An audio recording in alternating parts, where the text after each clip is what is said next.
প্রিয় দর্শক, আজ আমি যে বিষয়টা নিয়ে কথা বলতে চেয়েছিলাম সেটা আমি বলবো একটু পরে, কিন্তু তার আগে আমি একটু আমাদের নতুন যে রাষ্ট্রপতি নির্বাচিত হলেন মির্জা ফখরুল ইসলাম আলমগীর, সে প্রসঙ্গে একটু কথা বলে নিই। আমরা একজন নতুন রাষ্ট্রপতি পেয়েছি।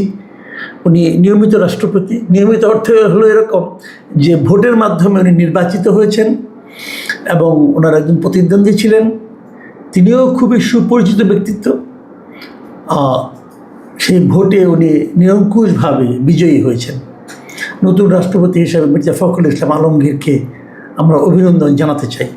কিন্তু আমরা জানি আমাদের রাষ্ট্রপতির হাতে ক্ষমতা থাকে খুবই কম। কিন্তু যে জুলাই আন্দোলনটা হয়েছিল এবং যে জুলাই সনদ যেটা হয়েছিল এবং ওই সময় সমস্ত রাজনৈতিক দলগুলো মিলে যে একটা ঐকমত্যে পৌঁছেছিল কিছু কিছু বিষয়ে, সেখানে কিন্তু রাষ্ট্রপতির ক্ষমতা নিয়ে কিছু কথা বলা হয়েছিল। রাষ্ট্রপতিকে আরও ক্ষমতাবান করা এবং একটা পাওয়ারের একটা ব্যালেন্স তৈরি করা, সেই বিষয়টা কিন্তু এসেছিল। আমরা যতদূর জানি যে সংসদের আগামী অধিবেশনে হয়তো সংবিধানের কিছু পরিবর্তন হতে পারে। যদি হয়, আমরা আশা করব সেই যে জাতীয় ঐকমত্য তৈরি হয়েছিল তারই আলোকে রাষ্ট্রপতির ক্ষমতা যেন কিছুটা বাড়ানো হয়। তাহলে হয়তো আমরা রাষ্ট্রপতির যে স্বকীয়তা সেটা হয়তো আমরা দেখতে পারবো। যাই হোক, রাষ্ট্রপতি নিয়ে আলাপ লম্বা করে কোনো লাভ নেই এই কারণে যে এটা নিয়ে আসলে এটা তো খুবই ডিসাইডেড ছিল। সবাই জানতো যে মির্জা ফখরুল ইসলাম আলমগীর রাষ্ট্রপতি হবেন। এই নির্বাচনে তো কোনো দ্বিধা ছিল না, নির্বাচনে কোনো সংশয় ছিল না, নির্বাচনে গোপন কিছু ছিল না। কে কয়টা ভোট পেতে পারে সেটাও সবাই জানতো। আর এই নির্বাচনের আগে সরকারি দলের যে চিফ হুইপ আছেন, তিনি ঘোষণাই করে দিয়েছিলেন যে এই নির্বাচনে আমাদের যে সংবিধানের যে 70 অনুচ্ছেদ সেটা কার্যকর থাকবে। মানে বিএনপির কোনো এমপি যদি মির্জা ফখরুল ইসলাম আলমগীরকে ভোট না দিয়ে অন্য কাউকে ভোট দিতেন, মানে কর্নেল অলিকে ভোট দিতেন, তাহলে তার সংসদ সদস্য পদে বাতিল হয়ে যেত। কাজেই এটাকে আসলে সেভাবে আমি নির্বাচনী মনে করি না। আমি মনে করি যে নির্বাচন মানেই হলো সেখানে একটা অনিশ্চয়তা থাকবে, নির্বাচন মানেই হলো সেখানে একটা গোপনীয়তা থাকবে, নির্বাচন মানেই হলো সেখানে যে ভোট দেবে সে নিঃশঙ্ক চিত্তে ভোট দিতে পারবে। কিন্তু এই নির্বাচন কিন্তু নিঃশঙ্ক চিত্তে ভোট দেওয়ার মতো নির্বাচন হয়নি। কারণ যদি কেউ তার পছন্দ, যদি তারা শহীদ অলি আহমেদকে পছন্দ করতেই পারে, কারণ অলি আহমেদ কিন্তু দীর্ঘদিন বিএনপি রাজনীতি করেছেন এবং বিএনপি রাজনীতি করার কারণে বিএনপির কোনো না কোনো সংসদ সদস্যের সঙ্গে ওনার একটা ব্যক্তিগত সম্পর্ক থাকতেও পারে। কিন্তু সেই সম্পর্কের ভিত্তিতে উনি যে সিদ্ধান্ত নেবেন সেটা তিনি পারবেন না। ওটা করতে গেলে ওনার সংসদ সদস্য পদ চলে যাবে। তো এই যে একটা বেসিক প্রবলেম ইলেকশনের ক্ষেত্রে, এই প্রবলেমটা কিন্তু থেকেই যাচ্ছে। আমি চাইবো যে এই ধরনের যেন না থাকে, নির্বাচন যেন নির্বাচনের মতো হয়। নির্বাচন মানেই সেখানে গোপন থাকবে, যে যার যেটা ইচ্ছা সে ধরনের মত প্রকাশ করবে এবং মত প্রকাশের ক্ষেত্রে কোনো ধরনের সংশয় থাকবে না। মত প্রকাশের ক্ষেত্রে সে নিঃশঙ্ক চিত্তে মত প্রকাশ করতে পারবে। তাকে হুমকি দেওয়া হবে না যে তুমি অমুককে ভোট দিলে কিন্তু তোমার এমপিশিপটাই থাকবে না। এটা নির্বাচন নয়।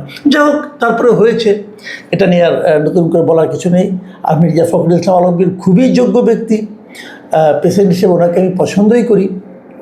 আমি আশা করব যে উনি খুব ভালোভাবে ওনার উপর অর্পিত দায়িত্ব পালন করবেন। কিন্তু আজকে আমি আসলে যে বিষয়টা নিয়ে কথা বলার জন্য আগে থেকে প্রস্তুতি নিচ্ছিলাম, সেটা হলো দুদিন আগে 3 দিন আগে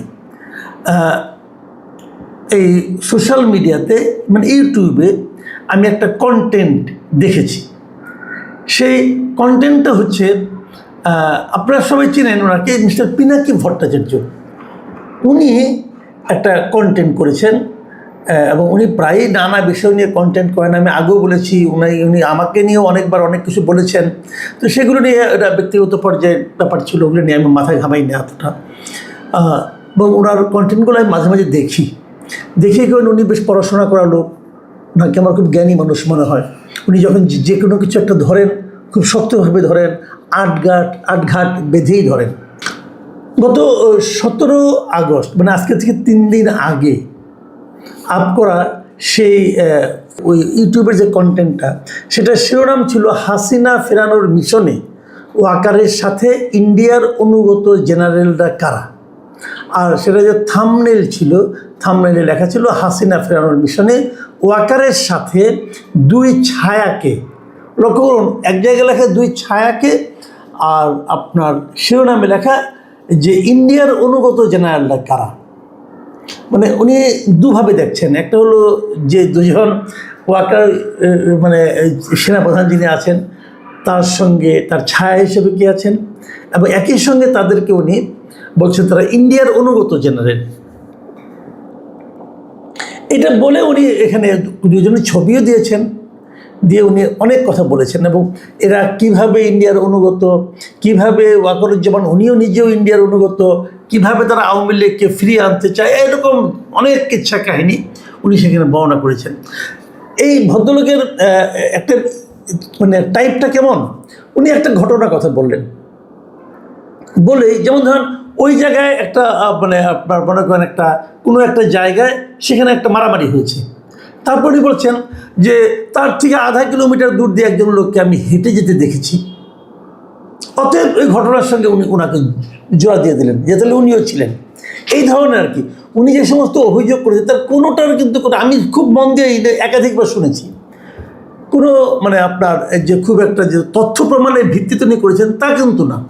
কার কে আত্মীয়, কার বাবা কী করতেন, অতএব তিনি এরকম অমুকে ছিলেন, ছাত্রলীগের কেন্দ্রীয় কমিটির প্রতিষ্ঠাতা সভাপতি একজন ছিলেন, অতএব তার ছিল ছাত্রলীগ, এরকম অনেক কথা কাহিনী উনি বলতে থাকেন।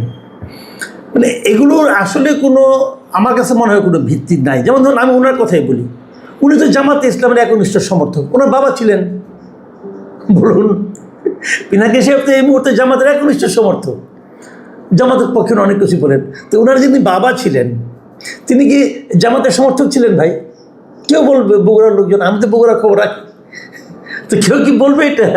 বলবে না তো। উনি তো এই শাহবাগ আন্দোলনের একজন অন্যতম প্রবক্তা ছিলেন, শাহবাগে যখন আন্দোলন হয় এখন তো উনি তার বিরোধিতা করছেন। তাহলে মানুষের বাবা কী ছিল, ভাই কী ছিল, আত্মীয় স্বজন কে কী ছিল, সেগুলো বলে যখন ওটাকে উনি জাস্টিফাই করার চেষ্টা করেন, এটা তো আসলে গ্রহণযোগ্য, পৃথিবীর কোনো আদালতে এটা গ্রহণযোগ্য না, এটা উনিও জানেন। উনি ঠিকই বলেছেন যে তো ডিটেলে আমি যাব না, যেমন উনি দু একটা ক্ষেত্রে একটু টাচ করে যাচ্ছে, যেমন উনি বলেছেন যে 2009 সালে যে বিডিআর বিদ্রোহ হয়েছিল তখনও নাকি এই লোকগুলি জড়িত ছিল। একটা কথা ভাবুন, 2009 সাল মানে আজকে থেকে 17 বছর আগে, ওনারা এখন হলেন দুজন, যে দুজনের কথা বলছেন ওই দুজন এখন ব্রিগেডিয়ার জেনারেল, আমাদের সেনাপ্রধান মেজর জেনারেল ধরা যাক। তো 17 বছর আগে ওনারা র্যাঙ্ক কী ছিল? বড়জন মেজর ছিলেন, আমি ডিটেল জানি না, আমার ধারণা বড়জন মেজর ছিলেন। তো ওই সময় দুজন মেজর মানে ঠিক করে দেবেন কীভাবে কী হবে, এবং ওনাদের কারণেই সব অঘটন ঘটেছে এটা ওনারা বলবেন, আর সেটা এদেশের মানুষ মানবে? বলুন, এগুলি কোনো যুক্তি হতে পারে? তো উনি বলে যাচ্ছেন মনের মাধুরী মিশে কার সঙ্গে কার আত্মীয়, এগুলো হয়েছে, যাক এত ডিটেল আমি যাচ্ছি না। বাট আমার কথা হলো যে এই মুহূর্তে দেশের সেনাবাহিনীতে 3 জন হাই অফিসিয়াল এবং একজন সেনাপ্রধান আছেন, তাদেরকে নিয়ে, তাদের কর্মকাণ্ড নিয়ে এ ধরনের বিদেশে থাকা একজন ব্যক্তি যেরকম কথাবার্তাগুলি বলছেন, এই কথাবার্তাগুলোর প্রথমত কথা হলো ভিত্তি কী? কোনো ভিত্তি নেই। দ্বিতীয় কথা হলো এগুলো উনি বলছেন কেন, কারণটা কি? আমি এই কারণটা জানার জন্য খুব উৎসাহী। কেন বলছেন, কিভাবে বলছেন, এবং ওনাকে নিঃসন্দেহে আমি তো বুঝতেই পারলাম যে এগুলোতে উনি যে সমস্ত তথ্যের কথা বলেছেন, যে ওনার বাবা কে, কার বাবা কি, কে কোথায় কখন পোস্টিং ছিল, এই যে ডিটেল উনি কাহিনিগুলি বলছেন, এগুলো কিন্তু সেনাবাহিনীর থেকে কেউ না কেউ ওনাকে সরবরাহ করেছে। তো সেনাবাহিনীর থেকে সরবরাহ ওনাকে কেন করে? যদি এইগুলি খুবই গুরুত্বপূর্ণ হয়, যদি এইগুলো আমাদের দেশের সার্বভৌমত্বের ক্ষেত্রে ক্ষতিকর হয়, তাহলে ওনারা যেটা কনসার্ন অথরিটিকে বলবেন, আমাদের প্রতিরক্ষা মন্ত্রণালয় আছে তাদেরকে জানাবেন, প্রধানমন্ত্রীকে জানাবেন। Why to Pinaki Bhattacharya? ওনারা পিনাকি ভট্টাচার্যকে এগুলি জানাচ্ছেন কেন? এটা কিন্তু একটা গুরুত্বপূর্ণ বিষয়। তার মানে সেনাবাহিনীর মধ্যে কি ঐক্যে কোনো ফাটল ধরেছে? যেটা আমাকে এই আলোচনাটা আমি করছি যে কারণে, সেই কারণটা হলো এটা। তাহলে কি আমি বলবো যে আমাদের সেনাবাহিনী এখন ঐক্যবদ্ধ নেই? কেন? পিনাকি ভট্টাচার্য উনি নানা কারণেই অনেক কিছু বলেন। একসময় ডক্টর ইউনূসের খুব সমর্থক ছিলেন, পরে আবার ইউনূসকে গালাগালি করেছেন। একসময় বিএনপির বিরাট সমর্থক ছিলেন, পরে আবার বিএনপিকে অশ্লীল ভাষায় গালাগালি করছেন, সেগুলো আমরা দেখছি। তো এইরকম একজন উদ্ভ্রান্ত লোককে সেনাবাহিনীর ভেতরের খবর যখন কেউ সাপ্লাই করে, তখন কিন্তু সন্দেহটা জাগে সেনাবাহিনীর ঐক্যবদ্ধ অবস্থানের উপর। আমরা ছোট দেশ, আমাদের সেনাবাহিনীও ছোট, আমাদের মূল শক্তিটা কোথায়? আমাদের মূল শক্তি হলো সেনাবাহিনীর ঐক্য, সেনাবাহিনীর দেশপ্রেম। এখন পিনাকি ভট্টাচার্যের মতো একজন লোক যে সেনাবাহিনীর সেনাপ্রধান সহ শুরু করে বেশ কয়েকজন লোককে ধরে ধরে তাদের যে দেশপ্রেম, তাদের যে সেনাবাহিনীর প্রতি তাদের যে আনুগত্য, সেটা নিয়ে প্রশ্ন তুলতে থাকেন, এবং এই প্রশ্ন তোলার পেছনে যদি সেনাবাহিনীর ভেতরে কেউ জড়িত থাকে, তাহলে কিন্তু সেনাবাহিনীর যে গর্বটা, যে ঐক্যের যে গর্বটা, দেশপ্রেমের যে গর্বটা, সেটা কিন্তু ক্ষতিগ্রস্ত হয়। আমি ঠিক এই জায়গাটাতে আতঙ্কিত। তারা কারা, তাদেরকে আইডেন্টিফাই করা খুব জরুরি। কিন্তু এইভাবে তো একটা শৃঙ্খলা বাহিনী চলতে পারে না। আবার ধরুন, এটা অন্য একটা চ্যাপ্টার আছে। আমি নিজে বহুবার বলেছি যে পিনাকি ভট্টাচার্য আমাদের এই বাইরের কোনো না কোনো দেশের চর, এটা আমার ধারণা। এটা আমার ব্যাখ্যা আমি বিভিন্ন সময় দিয়েছি। ভাবুন তো একবার, এই সেনাবাহিনীর খুব উচ্চপদস্থ কয়েকজন কর্মকর্তা কিন্তু এখন দেশের বাইরে চলে গেছেন পালিয়ে। তাহলে এই তথ্যগুলো কি তারাই ওনাকে দিচ্ছেন? সেটাও কিন্তু হতে পারে, সেটাও কিন্তু আমি উড়িয়ে দিচ্ছি না। আমাদের এখানে যদি সেনাবাহিনীকে দুর্বল করা যায়, তাহলে লাভ কার? তাদের পারপাস সার্ভ করার জন্য কি ঘুরিয়ে খাচ্ছেন এভাবে?